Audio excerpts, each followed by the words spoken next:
There's a holdup in the Bronx. Brooklyn's broken out in fights. There's a traffic jam in Harlem that's backed up to Jackson Heights. There's a scout troop short a child. Cruise ships do and idle wild. Car 54, where are you?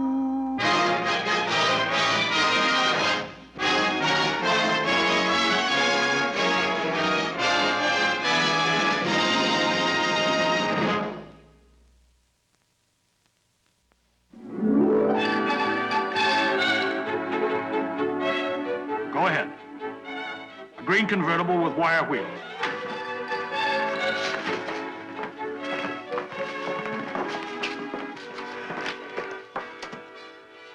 Captain Block, the rookies are here.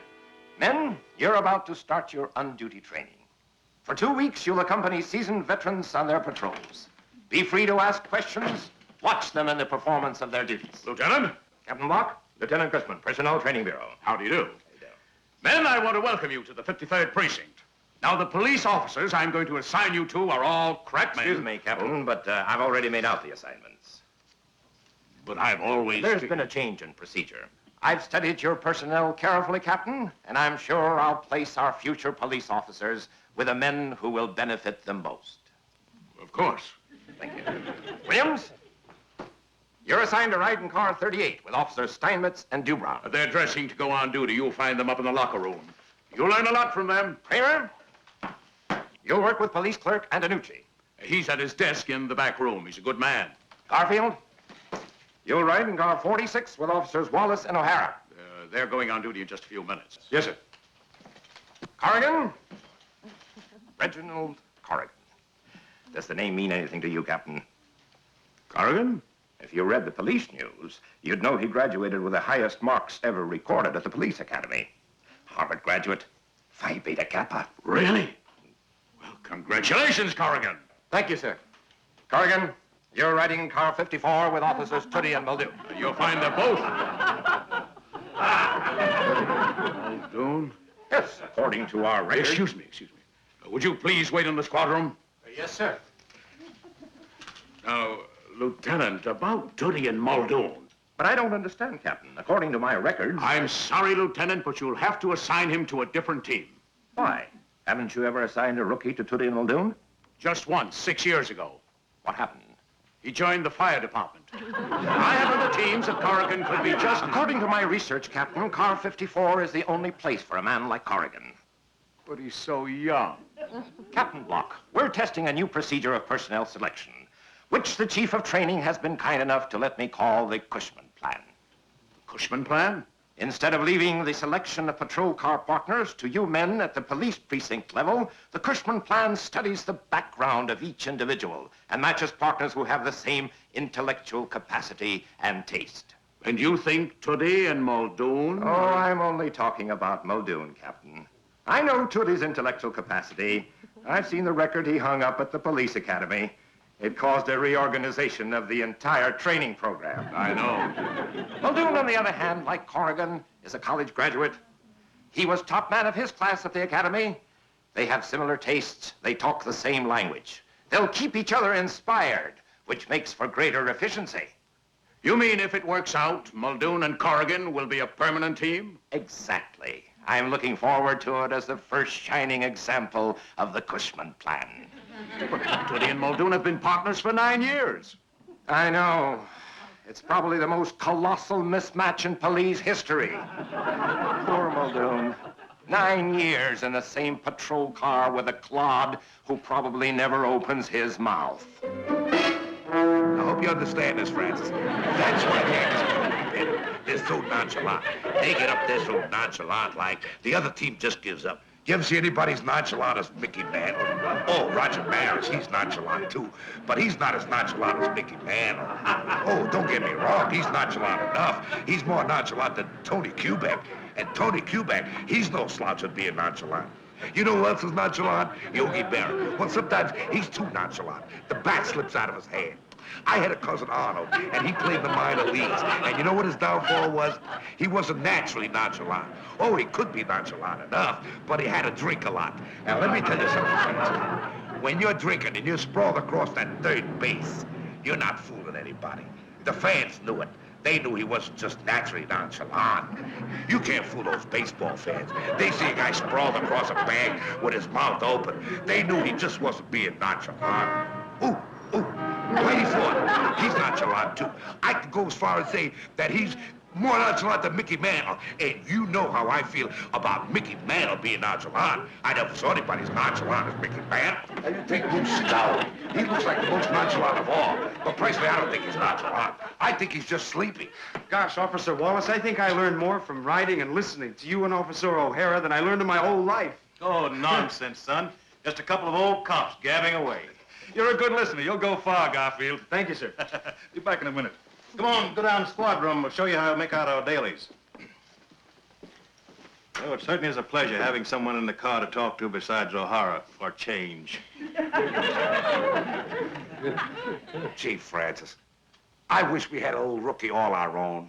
Who needs a rookie? All they do is jabber away all day asking stupid questions. And you know, when I'm on duty, I don't like to talk. Yeah, I gotta do most of the talking. Yeah, that's enough for me. Oh, that's another thing, Francis. What?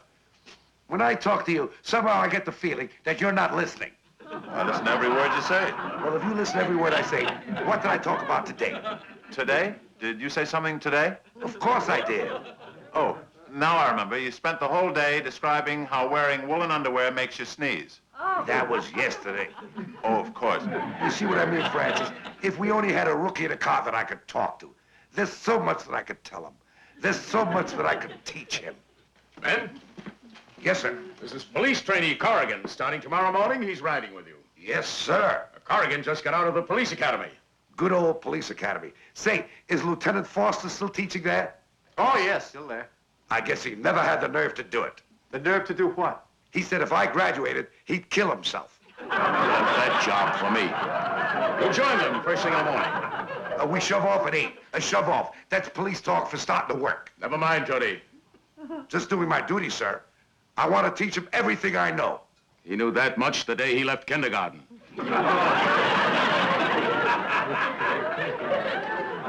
Looks like a pretty nice kid. They're all nice kids. But nice kids don't have any place in a patrol car with officers who have work to do. See, Francis, won't it be great to have someone to talk to? Oh, no offense, Francis. What we start off the conversation with? I guess baseball. Maybe pro football. Maybe a discussion on sports cars. That should fill in the first day nicely. Gunther, aren't you planning on talking to him about police work? Well, of course, but not while we're on duty. Oh, of course not. Francis, What? while I'm talking to this Corrigan, feel free to join in. Thank you.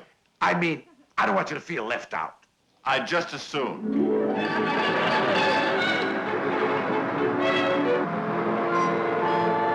8:02 a.m. You see, you fill that in where it says, began tour of duty. Give exact time. I see. Well, so much for police work. Now, say, how about those Yankees? Pretty nonchalant team, aren't they? Sorry, I never got interested in baseball. No? Well, how about football? You think the Green Bay Packers are going to do it again? I don't know. How about basketball? You know anything about basketball? Not really. I'll tell you what. You start any subject. I'll keep the ball rolling. I'm sorry, I'm not much of a conversationalist. Oh, you aren't? No, I sort of go along with Voltaire when he said, "Il ne se servent de la pensée que pour autoriser les injustices." Et n'emploie les paroles que pour déguiser leurs pensées. Oh, you're familiar with Voltaire's dialogues. Oh, I haven't really looked at them since I got out of college. Officer Muldoon, do you hold with the theory that Voltaire based many of his essays on the fundamentals laid down by Montaigne? Yes, but I don't think he consciously did it. After all, they were both confronted by the same problem, the growing tendency towards materialism. Wouldn't it be funny if they were all written by the same person? It's like the Baconian theory of Shakespeare. Yeah. Hey, that was a good one. Actually, the struggle by the philosophers against materialism really never has stopped, has it? No, never. What was it Cicero said? What was it? Yeah, what was it? Oh, yes. O tempora, o mores. It was on the tip of my tongue. I think that the sad state that modern poetry is in is largely due to the fact that they have overlooked this facet. How true. Except for a few avant-garde poets, they're just aping the 19th century romanticists. Yes, they're crying out in the wilderness, but what are they saying? Sing. Do you want to know how this radio works? Oh, thank you. I took a course in advanced electronics. What's that got to do with radio? Actually, true nonconformity really isn't dead, Corrigan. Look at your off-Broadway theater, your abstract painters, your non-objective sculptors. Yes, and especially in the field of architectural design, where they're blazing new frontiers. Hold it. Do you have your safety on your revolver? A lot of rookies forget to do that, you know. And I got a way of checking. It's on. Oh, have you seen the new Guggenheim Museum designed by Frank Lloyd Wright? Oh, it's magnificent. He makes the rest of American architectural design seem prehistoric. His use of ramps gives it such a spaciousness. Speaking of architectural design, Yes? it takes a heap of living to make a home. The very starkness of the interior sets off the paintings to their best advantage. I always say that. Takes a heap of living to make a home. Say, Reggie, did you see the Japanese home on display at the Modern Museum of Art? Oh, its simplicity of line. What purity of form. It takes a heap of Japanese living to make a Japanese home. Well, see, Francis, before I forget, you know, I bought Leonard Bernstein's recording of the Manfred Overture. It's magnificent. Bernstein's approach is contemporary, but its very energy and tension make it the cyclical symphony it is. Oh, what overtones he gives it. What long, brooding lines. What are you guys talking about now? Leonard Bernstein. You say that like you don't think I know who Leonard Bernstein is. Gunther. I know who he is. I see him on television. I know. He's a band leader. Bernstein has such a flair. Bernstein's incomparable. He's superb. What's so superb about Leonard Bernstein? Personally, I like a band leader who sings along with band, like Vaughn Monroe, with that racing with the moon. All right, Gunther. Give me a band leader who can do more than shake a stick and wave his hair. Leonard Bernstein. Did you ever see him help out his boys and play on a washboard like Spike Jones? Gunther, will you stop? Officer Toody, now you'll have to admit that Leonard Bernstein has done some pretty wonderful things with the New York Philharmonic. Who could help but be a good band leader with the New York Philharmonic? They got 110 musicians. Law of averages, if 70 of them play right, they make him look good. Now you take Muggsy Spaniard and his 1605. He's only got 5 musicians. If one of them hit a clicker, Muggsy looks like a bum. Gunther, we're discussing something else. Well, why don't we do something all 3 of us can do? Let's all sing. Well, that's a good idea. How about 5'2", eyes are blue? I sing a good tenor. Well, I'm not very familiar with that one. Why don't we sing something we all know? A Tchaikovsky 6.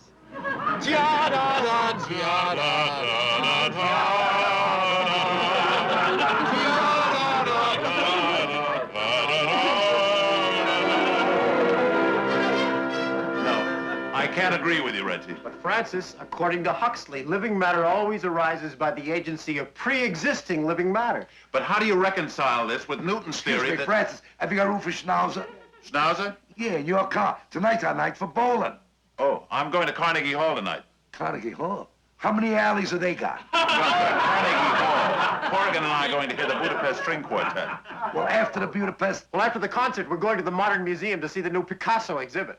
after Picasso, I'm sorry, Gunther. I'll go bowling with you next week. We better get going, Francis. We want to get to that little French restaurant I told you about. See you in the morning, Gunther. Well, Toody, what time at the bowling alley tonight? I'm not going bowling tonight. You're not going bowling? What's the matter you're not going bowling? Are you sick? Must I be sick not to want to go bowling tonight? For you not to go bowling, not only must you be sick, you must be on the critical list. Oh, brother, there's lots of people not going bowling tonight. Is the Budapest String Quartet going bowling tonight? Is Picasso going bowling tonight? What's the Budapest String Quartet and Picasso got to do with you? Well, we got a lot in common. None of us are going bowling tonight. A simple question. He opens up a mouth. What time is Toody meeting us at the bowling alley? He isn't going. Toody isn't going bowling? I got some more bad news for you. Bad news? Are you ready for a shock? What is it? Picasso can't make it either. I thought he was with the 31st precinct. That's the guy. What are you doing home, Gunther? Did you forget your bowling shoes? No, I'm not going bowling tonight. You're not going bowling? Here, let me take your temperature. I'm not sick. I just got more important things to do. What have you got there? What does this look like? Well, it looks like a book, but I can't believe it. Well, you can believe it. It's a book. I borrowed it. It's the first volume of the Encyclopedia Britannica. And what are you going to do with it? What do people usually do with a book? They read it. But what are you going to do with it? Are you going to press flowers in it? Or is it one of those gags? You open it up and a firecracker goes off. Do you mind? Do you mind? I had enough talking for one day with that Muldoon jabbering away. Francis? Why, you told me he hardly ever says a word when you're riding around together in that patrol car. He never does until today, till they put that wise guy rookie in there with us. And Francis talks? Talks. You couldn't shut him up. Why, he said more in French in one day than he said to me in English in 9 years. So that's why he was so quiet all these years. He didn't have anybody to talk to. And now he has? You want to see him and that college boy get together? They talked in 9-syllable words. Honey, let me tell you something. In a few weeks, Muldoon is going to be giving out traffic tickets in Latin, like doctors. Well, stop worrying. As soon as that rookie's gone, you'll both be back on the same old footing. Oh, no. It'll never be the same. Now Muldoon thinks I'm dumb. We were partners for 9 years, and he never thought I was dumb. But I'm going to tell you how dumb he is. He still doesn't know how dumb I really am. You're not dumb, Gunther. You just don't know too much. Well, I'm going to. I'm not going to lose Muldoon to that smart rookie without a fight. You never fought for my hand that hard. Who was there to fight? All you had was girlfriends. You know I wouldn't hit a woman. Now, please, leave me alone. I got to study. And just what are you going to study? Who knows? But tomorrow, those two guys are going to know that they're riding with somebody who knows everything about something. I'm going to start with A. A-A-R-D-V-A-R-K. Aardvark? Aardvark, an African mammal of the anteater family. Okay, let those two wise guys spout off about music and architecture. The minute the subject of aardvark comes up, they're going to find out that they're riding around with someone who knows something. Aardvark. Only a quartet like the Budapest could get such authority out of strings alone. Weren't they marvelous? Especially Bartok's third. Oh, What is it? that woman over there holding the leash. You mean the one with the Pekingese dog?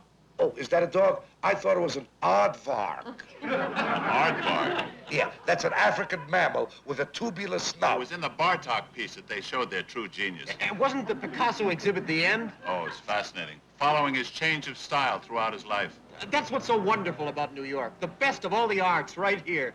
I'll tell you what's wrong with New York. What's wrong with New York? You can't get a license to keep an aardvark. License to keep an aardvark. Yeah. It measures 5 feet from its tail, and it's thick at the base, and it tapers. Gunther, what's this preoccupation with aardvarks?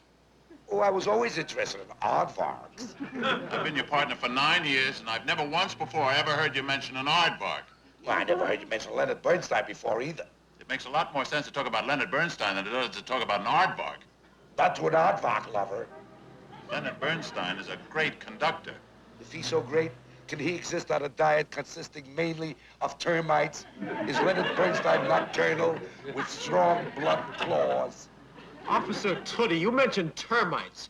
You know, Professor Butler of Harvard made an interesting study. Oh, you mean his thesis in support of the Gregory theory on the evolution of insects? Yes, wasn't it marvelous how he used the Darwin Galapagos papers in support of his analysis? Not only marvelous, but if you read the papers all the way through, you'll find that the Indian moth, unlike the Luna moth, Bolivia, bounded on the north by Brazil. Main export, tin. Francis, if you're not doing anything later tonight, you know, there's an interesting little musical group meeting in the village. What time do they start? Well, they start at 10. Did you say tin? No, I said 10. I thought you said tin. Tin is the principal export of Bolivia, bounded on the north by Brazil. Officer Toody, there's something I've been meaning to ask you. Is aardvark meat edible? How do I know? That was yesterday's word. Ask me something about Bolivia. No one's interested in Bolivia. I know. No one is interested in things that I know. You don't care about aardvarks. You don't care about the poor thousands of sweating Bolivians going down to the tin mines and bringing up tin. All you want to know is about Leonard Bernstein jumping up and down Carnegie Hall. Well, it's more important than anything about an aardvark. Well, I like aardvarks, and I like to talk about aardvarks. Aardvarks! Aardvarks! Toody, you and Muldoon have been together for 9 years. I sort of hate to see you break up. It's like the end of an era. I'm sorry, Captain, but I don't belong in the same car with Muldoon. He needs a partner like that new rookie Corrigan. I've been riding around with them for a week, and all I've been doing is listening. I need a partner I can talk to, somebody who speaks my language. Toody, are you sure you want to split up with Muldoon? Somehow, the two of you together? Oh, Captain, let us not allow sentiment interfere with efficiency. Don't worry, Officer Toody. I've been expecting this. According to the Cushman plan, I've already earmarked a new partner for you. One whose background and intellectual level is most compatible. Now, let us analyze their inning. Richardson at second base and Tony Kubek at shortstop. The Yankees have the best double play combination in the American League. Oh, brother, can't you talk about anything but baseball? Sure. You think Notre Dame will come up with a good football team this year? Football, baseball. Can't you talk about something important? Important. All right, important. You think Frank Sinatra's clan really broke up, or do you think they're meeting in secret? There you go again, wasting your time with television, sports. There are big things to discuss. Like what? Like they're tearing down the Met. They're tearing down the New York Mets? The new baseball team? How can they tear them down? They haven't even built them up yet. Not the baseball team, the Metropolitan Opera House. Like Muldoon and Corrigan said, the Metropolitan Opera House was the last example of Rococo 19th century architecture left. And they're gonna tear it down, Leo. Well, let him tear it down. Where were you and your highbrow friends when they came with those lousy bulldozers and tore down Ebbets Fields? Where were you when they tore up the dugout bench that Leo DeRocha used to sit on and call for beanballs? Shame on you, Toody. I thought you'd be the last one to desert the memory of the Dodgers. I'm sorry, Leo. I've been listening to so many conversations for the last 2 weeks. I can't get interested in baseball. I feel sorry for you, Toody. Thanks, Leo. The worst thing that could happen to a guy happened to me. I'm not a highbrow. I'm not a lowbrow. I'm something new. I'm a no-brow. I'm riding with a no-brow. That's worse than riding with an umpire.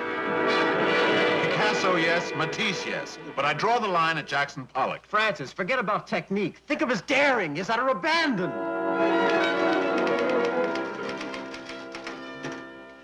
Here it is, Captain.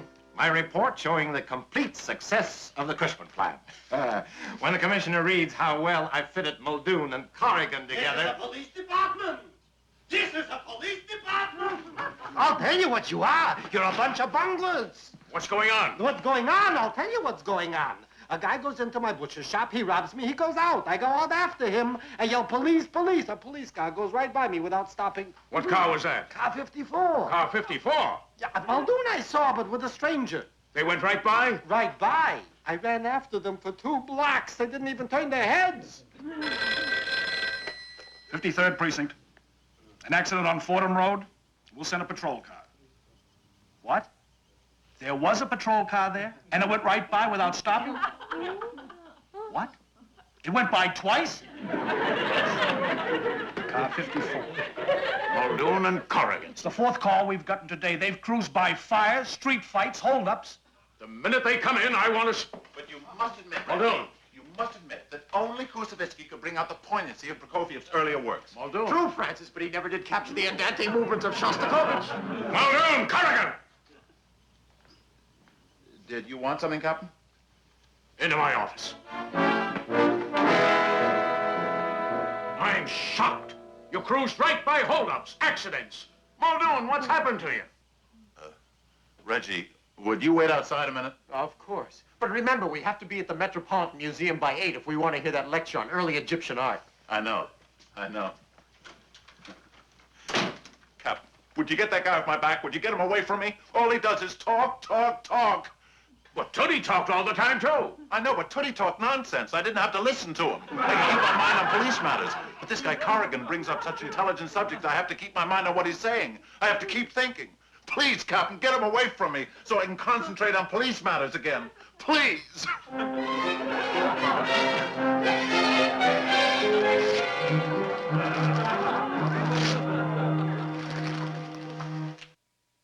Now, you take the Philadelphia Phillies. As a team, they look as nonchalant as the Yankees. But that's because they all let their pants droop down so low that you can't see that their knees are knocking together. Francis. What is it, Gunther? Did you hear what I said? Of course, you were explaining how woolen underwear makes you sneeze. That's right. Now, my favorite nonchalant player of all times was Babe Herman. He was so nonchalant, he wouldn't even show up for the game. Oh, Ted Williams, he's no slouch at being nonchalant either. I'd go as far as say he's as nonchalant as Mickey Mantle, and you know how I feel about Mickey Mantle. He's nonchalant. There's a holdup in the Bronx, Brooklyn's broken out in fights. There's a traffic jam in Harlem that's backed up to Jackson Heights. There's a scout troop short a child, cruise ships do and idle wild. Car 54, where are you?